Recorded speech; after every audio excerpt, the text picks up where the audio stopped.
Hello viewers, আসসালামু আলাইকুম। সকলকে all job news and education চ্যানেলে স্বাগত জানাই। চলে আসলাম নতুন একটি ভিডিও নিয়ে। ভিডিও শুরুর প্রথমে বলে রাখি, যারা আমার চ্যানেলে নতুন দয়া করে আমার চ্যানেলটি সাবস্ক্রাইব করে দিতে ভুলবেন না। যারা ইতিমধ্যে দিয়েছেন তাদেরকে জানাই অসংখ্য ধন্যবাদ। আজকে ভিডিওর বিষয় হচ্ছে, আপনারা অনেকেই জানতে চেয়েছিলেন প্রাইমারি প্রধান শিক্ষক পরীক্ষার আপডেট নিয়ে একটি ভিডিও তৈরি করেন।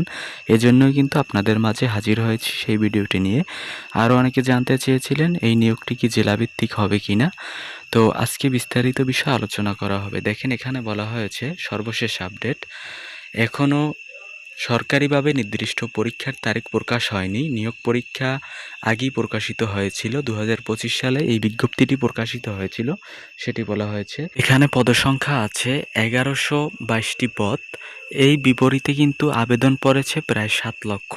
এবং নিয়োগের পদ্ধতির কথা বলা হয়েছে, আপনার 80% হবে পদোন্নতির মাধ্যমে এবং 20% পদ থাকবে সরাসরি পরীক্ষার মাধ্যমে। এবং পরীক্ষা কবে হতে পারে দেখেন, বিভিন্ন সূত্র জানিয়েছে 2026 সালের মাঝামাঝি, মানে হচ্ছে মে জুনের মধ্যে পরীক্ষাটি হতে পারে বলে ধারণা করা হয়েছে। তবে হচ্ছে এগুলো আনঅফিসিয়াল কথাবার্তা, মানে হচ্ছে আপনার মে থেকে জুনের মধ্যেই পরীক্ষাটি নেয়ার সম্ভাবনা বেশি রয়েছে, এর আগে কখনোই হবে না। তবে জুন মাসের 12 তারিখে পরীক্ষাটি হবার সম্ভাবনা বেশি রয়েছে। এরপরে দেখেন, প্রাইমারি শিক্ষক প্রধান শিক্ষক নিয়োগ পরীক্ষা কি জেলাভিত্তিক হয়? এক কথায় যদি বলি, না, জেলাভিত্তিক হবে না। কিভাবে নিয়োগ হবে? এই নিয়োগটি সাধারণভাবে কেন্দ্রীয়ভাবে হয়ে থাকে। পুরো দেশের জন্য একসাথে আবেদন ও পরীক্ষা নেওয়া হয়। এখানে হচ্ছে মেধা তালিকা ভিত্তিক। ধরেন হচ্ছে আপনার জেলা থেকে যে এতজন লোক নেওয়া লাগবে, মানে বিষয়টা এমন না। আপনি যদি আপনার জেলায় যদি নাও হয় তবু সমস্যা নাই। এটা হচ্ছে টোটাল অল মেধাক্রম অনুযায়ী এটা নিয়োগ দেওয়া হবে। এবং পোস্টিং সিস্টেম হবে, আপনি দেখেন পরীক্ষায় পাশ করার পরে যে কোনো জেলায় আপনার পোস্টিং দেওয়া হতে পারে। আপনি যে নিজ উপজেলার প্রধান শিক্ষক হবেন ব্যাপারটা কিন্তু এমন না, যে কোনো জেলায় গিয়ে আপনার চাকরি করা লাগতে পারে। এরপরে হচ্ছে জেলাভিত্তিক হয় কখন। দেখেন, অনেকেই কিন্তু এই দুইটা জিনিস গলিয়ে ফেলেন। মানে হচ্ছে, আপনারা জানেন যে প্রাথমিক সহকারী শিক্ষক নিয়োগ পরীক্ষাটা কিন্তু আপনার উপজেলা ভিত্তিক হয় বা জেলাভিত্তিক হয়। মানে আপনার উপজেলা ভিত্তিক শূন্য আসন প্রথমে সংগ্রহ করা হয় এবং তার বিপরীতে কিন্তু লোক নিয়োগ দেওয়া হয়।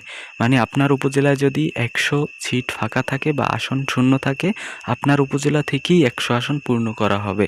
এজন্য কিন্তু কাটমার্ক অনেক সময় নিচে নেমে আসে। মানে হচ্ছে, কোনো উপজেলায় যদি সাক্ষরতার হার কম থাকে, মানে হচ্ছে যদি অতটা মেধাবী না হয়, তখন কিন্তু কাটমার্কটা নিচে নেমে যায়। যখন কিন্তু টোটাল মেধাক্রম অনুযায়ী নিয়োগ দেওয়া হয়, তখন কিন্তু কাটমার্ক বেশি থাকে। কারণ হচ্ছে দেখেন, ঢাকা বিভাগে ধরা হয় যে পাশের হার বেশি। এখানে এটা বলতে আমি বুঝিয়েছি, ধরেন ঢাকার যে একটি শিক্ষার্থী আছে এবং যে গ্রামের প্রত্যন্ত অঞ্চলে যে উপজেলা ভিত্তিক যখন একজন শিক্ষার্থীর তুলনা করা হয়, তো ঢাকা জেলায় কিন্তু এগিয়ে থাকবে, এটা বলতে বুঝিয়েছি। যে এখন কিন্তু আপনার উপজেলায় ঢাকার ছেলেটি আসছে চাকরি করবে না, ব্যাপারটা এমন। আপনার উপজেলা থেকেই আপনাকে নেওয়া হবে। এজন্য বলছি, যেহেতু এটা জেলাভিত্তিক পরীক্ষা হবে না, সুতরাং কিন্তু কাটমার্ক অনেক উপরে থাকবে।